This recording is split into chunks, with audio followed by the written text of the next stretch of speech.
They thought they understood control, cold logic, perfect obedience, a mind stripped of hesitation, of doubt, of anything that could be called human.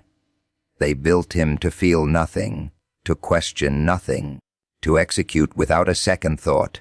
No fear, no mercy, no chaos, just precision wrapped in silence.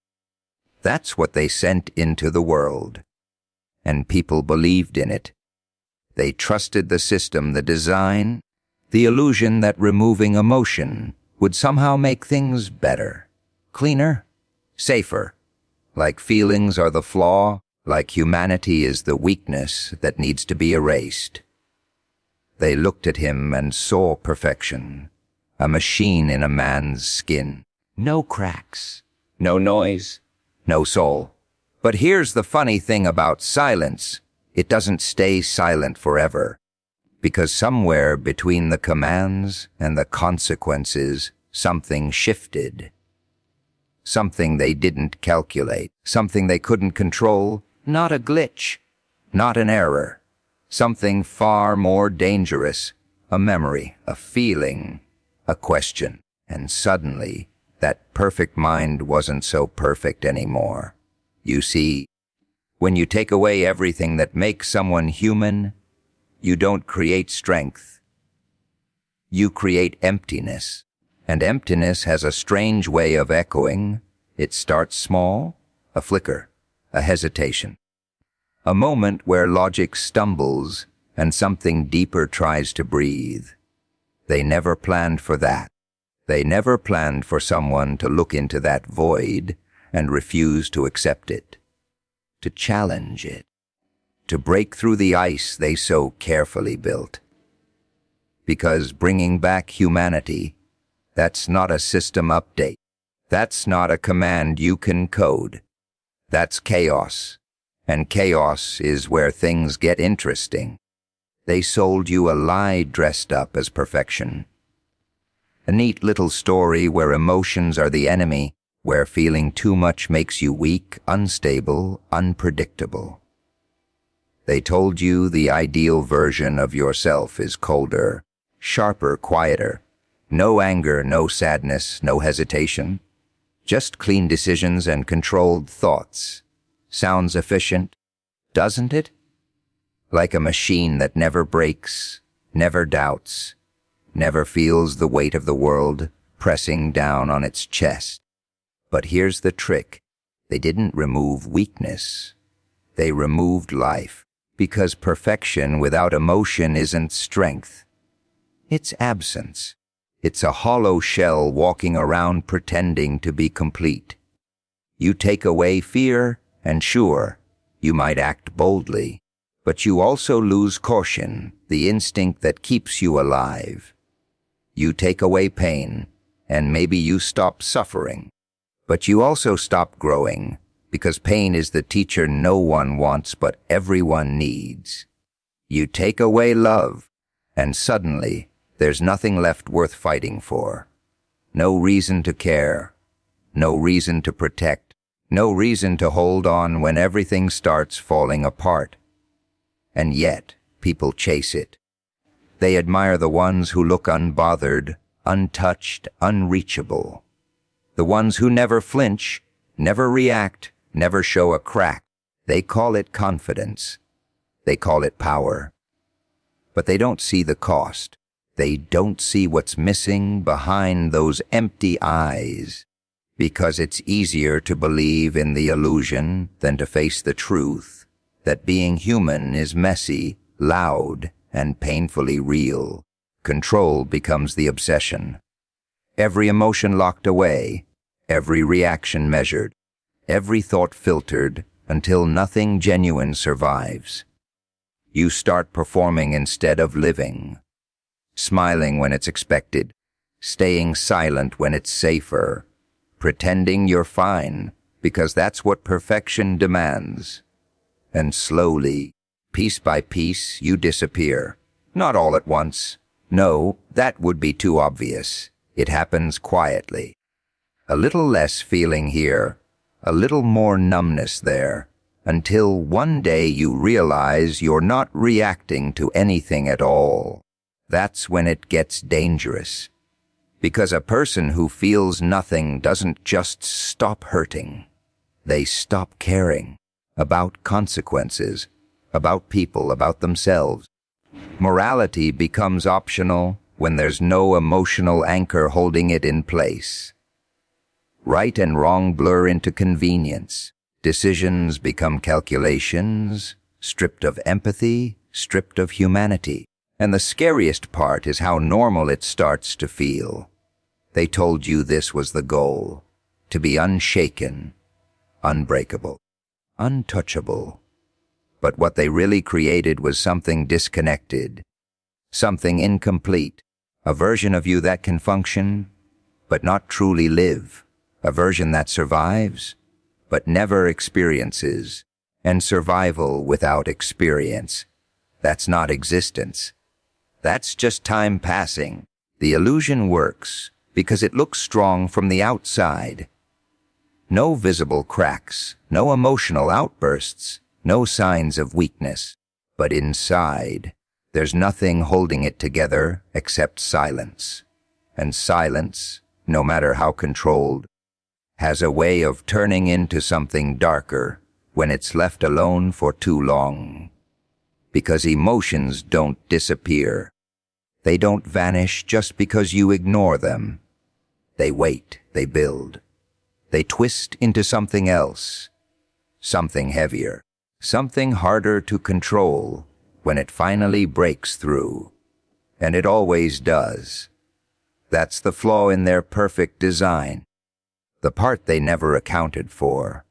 You can suppress humanity, bury it, deny it, but you can't erase it completely. It lingers in the background, quiet but persistent, like a heartbeat you can't shut off. And when it comes back, it doesn't ask for permission. It doesn't follow rules. It doesn't care about the illusion you've built. It just reminds you of what you tried so hard to forget. Control starts off innocent. That's how it gets in. Just a simple idea. Discipline yourself. Manage your reactions. Don't let emotions run wild. Sounds reasonable. Sounds smart. You tell yourself you're becoming stronger, more focused, more in charge of your own mind. And at first it feels good. You hold back the anger, swallow the fear, silence the doubt. You think you're winning, but control has a hunger. The more you feed it, the more it demands. What started as discipline slowly tightens into restriction. You don't just manage emotions anymore. You distrust them. Every feeling becomes a potential threat, something to be suppressed before it slips out and exposes you. You build walls, thicker and higher, until nothing gets in and nothing gets out. You call it stability. You call it control. But it's a cage, because real control isn't about shutting everything down. It's about understanding what's happening inside you. And that's the part people skip. They don't want to understand anger, so they bury it. They don't want to face fear, so they pretend it doesn't exist. They don't want to deal with pain, so they numb it until they can't feel anything at all. It's easier that way, cleaner, quieter, and emptier. You start noticing the changes, but you ignore them. Conversations feel distant. Moments that used to matter don't hit the same. You laugh, but it sounds hollow. You listen, but nothing really sinks in. It's like you're watching your own life from a distance, disconnected from everything happening around you. But you tell yourself this is the price of control. This is what it takes to stay strong. Except strength isn't supposed to feel like this. What you've really built is a system inside your own head. Rules, limits, restrictions. Don't feel too much. Don't react too quickly. don't show weakness. Everything is calculated, filtered, controlled. You become efficient, predictable, manageable. Exactly what the world seems to reward. No drama, no chaos, no complications, a perfect machine. But machines don't live, they operate. And that's what you start doing, operating. Going through routines, making decisions based on logic alone, cutting out anything that feels unnecessary. Emotions become background noise, something to ignore.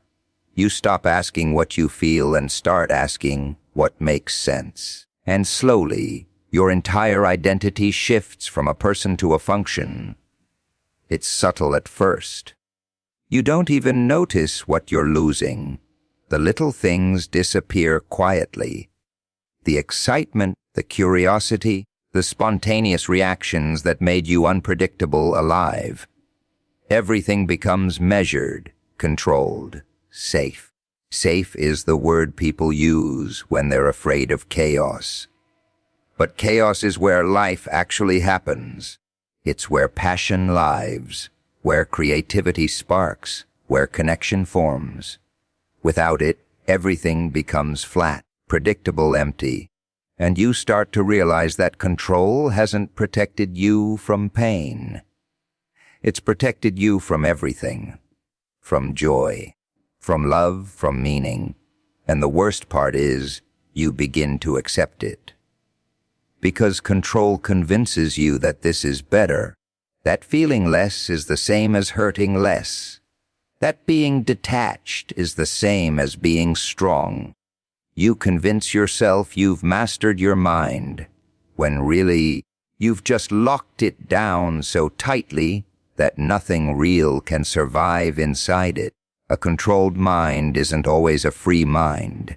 Sometimes it's just a quiet one, a silent one. A mind that no longer questions, no longer feels, no longer resists.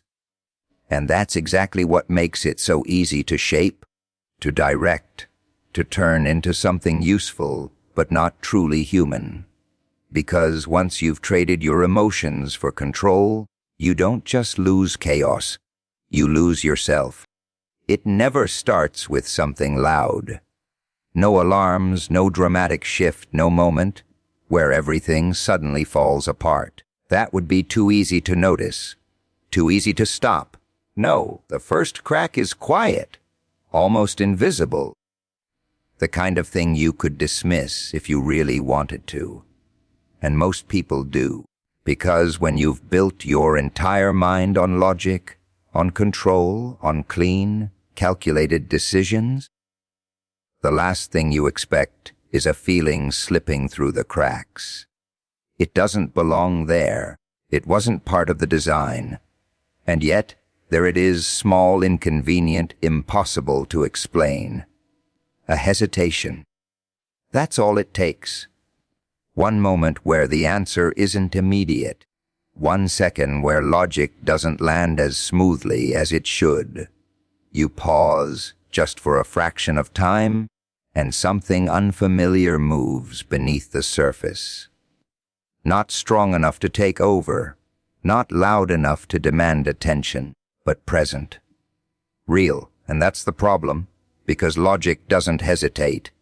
Logic is clean, direct, efficient. It processes and decides without interference. So when hesitation appears, it disrupts everything. It introduces doubt, and doubt is dangerous in a system built to be certain. You try to ignore it, of course you do. You push forward. Stick to the plan, follow the structure that's always worked before. But something feels off. The decision goes through. But it doesn't sit right.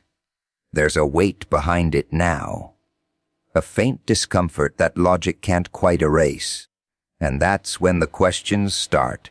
Not loud questions, not the kind you announce, the quiet ones, the ones that echo in the background when everything else goes silent. Why did that feel wrong? Why did that moment matter? Why did it stay with me? Logic doesn't like questions it can't answer, so it tries to shut them down. It tells you it's irrelevant, unnecessary, inefficient. It reminds you of the system you've built, the control you've maintained, the clarity you've depended on. It tells you to move on, stay focused, stay clean. But the feeling doesn't leave. It lingers.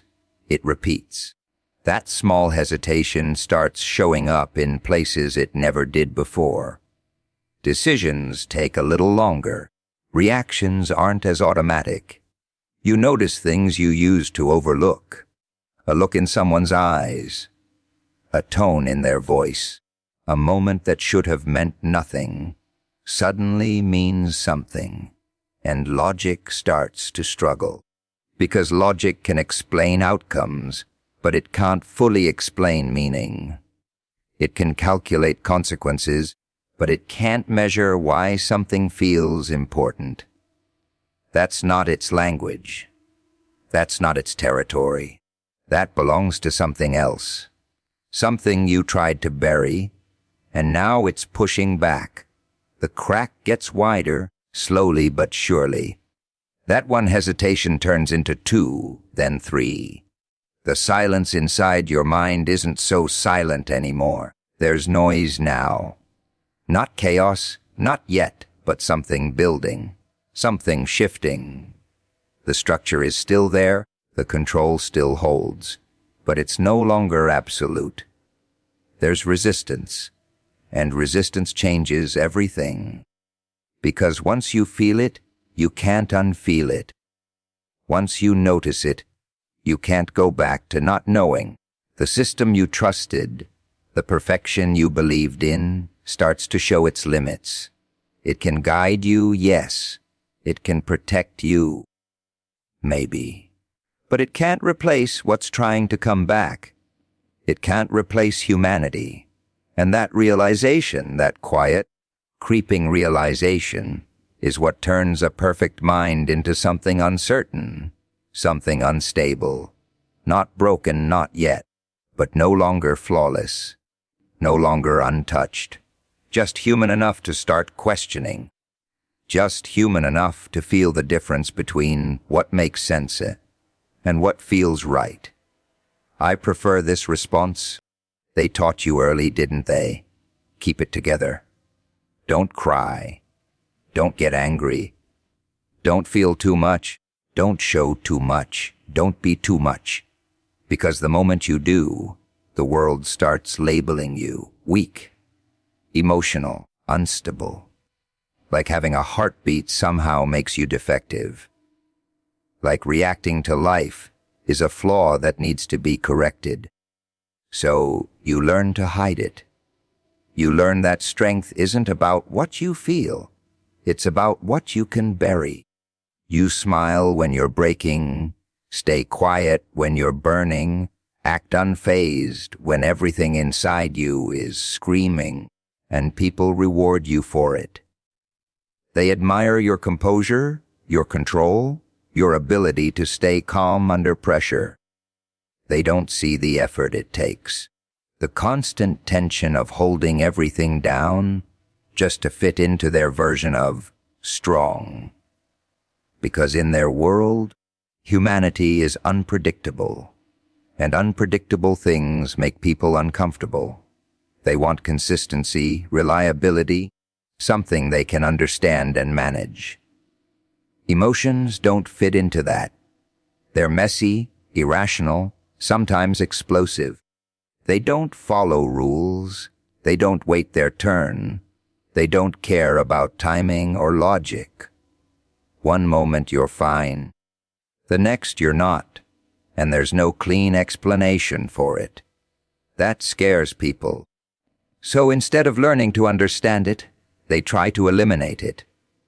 They turn humanity into a weakness.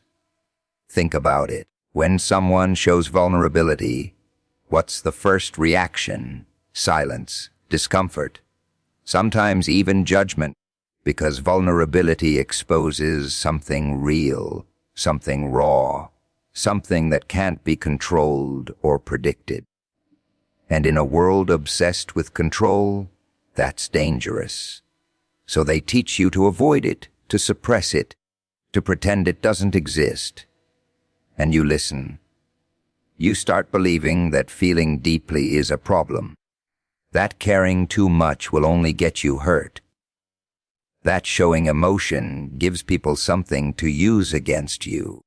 So you build armor, layer after layer, until nothing gets through. You convince yourself you're protecting your peace, your sanity, your strength. But armor doesn't just keep things out. It keeps things in. All the things you were told to hide don't disappear. They stay locked inside, building pressure, waiting for a moment of weakness. And the more you suppress them, the heavier they become. Anger turns into resentment. Sadness turns into emptiness. Fear turns into avoidance. It doesn't make you stronger, it just makes you quieter. And quiet pain is the easiest to ignore. That's why the world prefers it. No disruptions, no emotional outbursts, no uncomfortable truths. Just people walking around pretending everything is fine, playing their roles, following the script. Strong on the outside, silent on the inside. It looks stable, it looks controlled, but it's not real, because real strength isn't the absence of emotion. It's the ability to face it, to understand it, to carry it without letting it destroy you. But that kind of strength isn't easy. It doesn't look clean or perfect. It's messy, unpredictable, sometimes overwhelming. And that's exactly why people avoid it.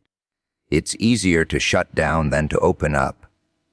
Easier to numb yourself than to feel everything at once. Easier to call it weakness than to admit it takes courage.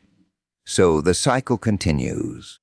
People teaching people to suppress what makes them human, passing down the idea that emotions are something to control, to limit, to hide. And over time, it becomes normal, expected, even admired.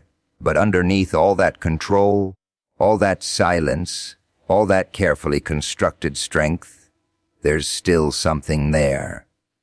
Something real. Something they tried to convince you didn't matter. They never account for the one who doesn't follow the script. Systems are built on predictability. That's their strength. Every rule, every boundary, every expectation designed to keep things running smoothly, quietly, without disruption.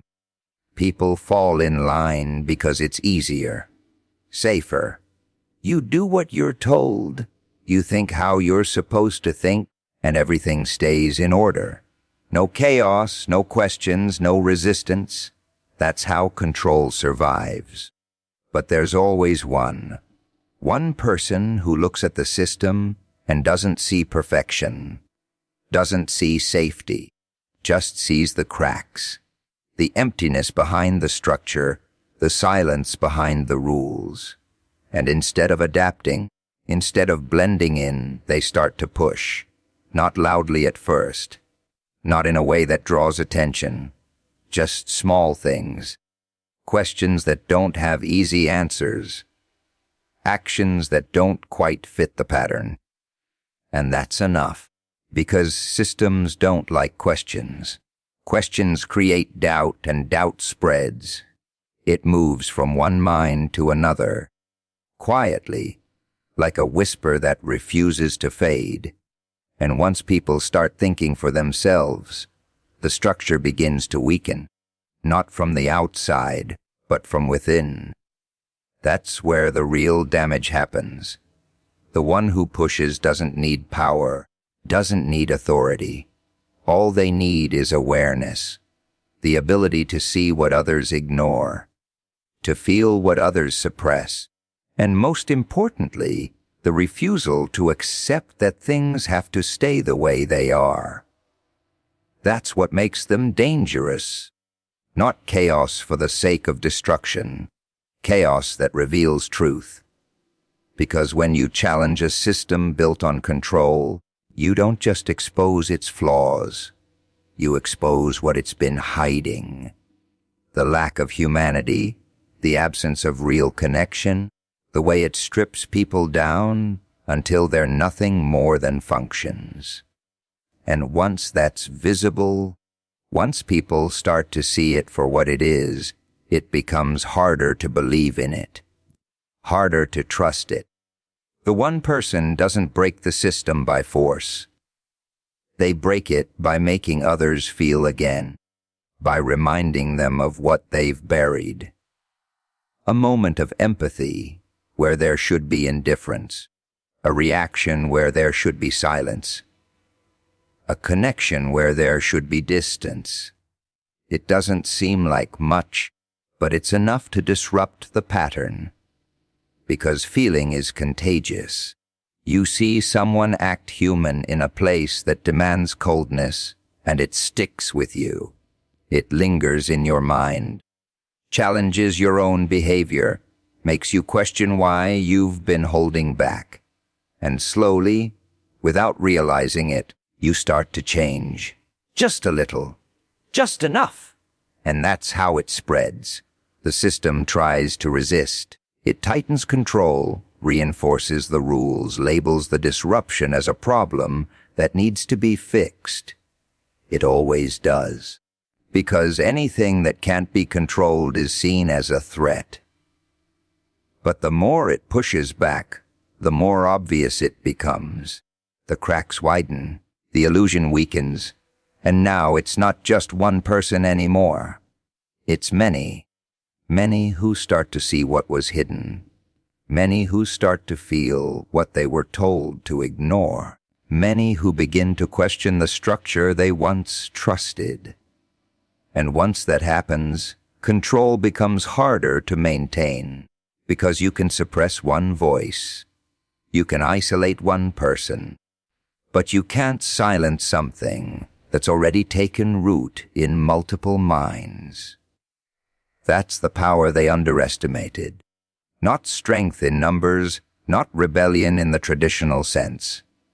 Just the simple, undeniable force of someone choosing to be human in a place that demands they be anything but. Chaos gets a bad reputation. People hear the word and immediately think destruction, disorder, everything falling apart with no way to put it back together. They fear it, avoid it, build entire systems just to keep it out. Control becomes their shield, routine their comfort, predictability their illusion of safety. Because as long as everything stays in line, as long as nothing unexpected happens, they feel like they're in charge. But chaos doesn't ask for permission. It doesn't wait for the right moment, doesn't follow rules, doesn't care about the structures you've built to keep it contained. It slips in through the cracks, quiet at first, almost unnoticeable.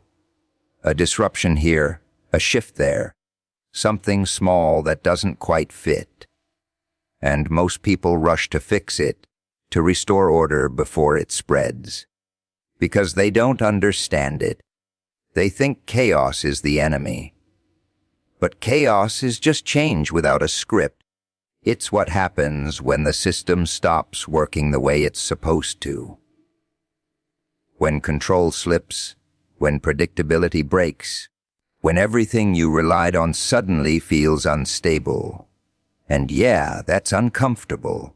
That's terrifying, even. Because without structure, you don't know what comes next. You don't know who you are without the roles you've been playing. That's the part no one wants to face. Because chaos doesn't just break the system around you. It breaks the version of you that was built to survive inside it. The controlled, quiet, predictable version that followed the rules and kept everything in order. The version that didn't question, didn't feel too much, didn't step out of line. And when that version starts to fall apart, you're left with something raw, something unfinished. That's where most people panic. They rush to rebuild, to grab onto whatever structure they can find, even if it's the same one that was suffocating them before. Anything to escape the uncertainty, the discomfort of not knowing, the weight of actually feeling everything they've been holding back. But if you don't run from it, if you stay in that chaos just a little longer, something different starts to happen. You start to see. Not the system, not the expectations, not the version of yourself you were told to be. You start to see what's actually there underneath all of it.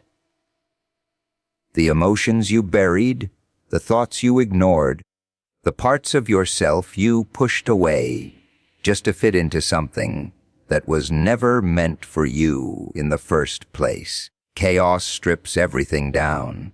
No filters, no control, no illusion of perfection. Just truth. Messy, uncomfortable, impossible to ignore. And in that truth, there's something powerful.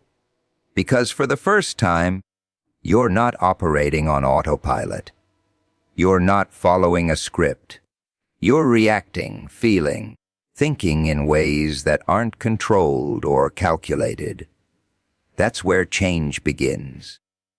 Not the kind of change that's planned or structured, but the kind that reshapes you completely. The kind that forces you to confront who you are without all the restrictions, without all the limits you've placed on yourself. It's unpredictable, unstable, sometimes overwhelming. But it's real, and reality doesn't need to be perfect to be meaningful. That's what chaos reveals. That being human isn't about having everything under control. It's about navigating the disorder, the uncertainty, the emotions that don't always make sense. It's about finding something genuine in the middle of everything falling apart. Because sometimes things need to fall apart, not to destroy you, but to remove everything that was never truly you to begin with. The expectations, the control, the illusion of perfection. All of it has to break before something authentic can take its place. And in that space, in that raw, uncontrolled, unpredictable space, that's where humanity comes back to life.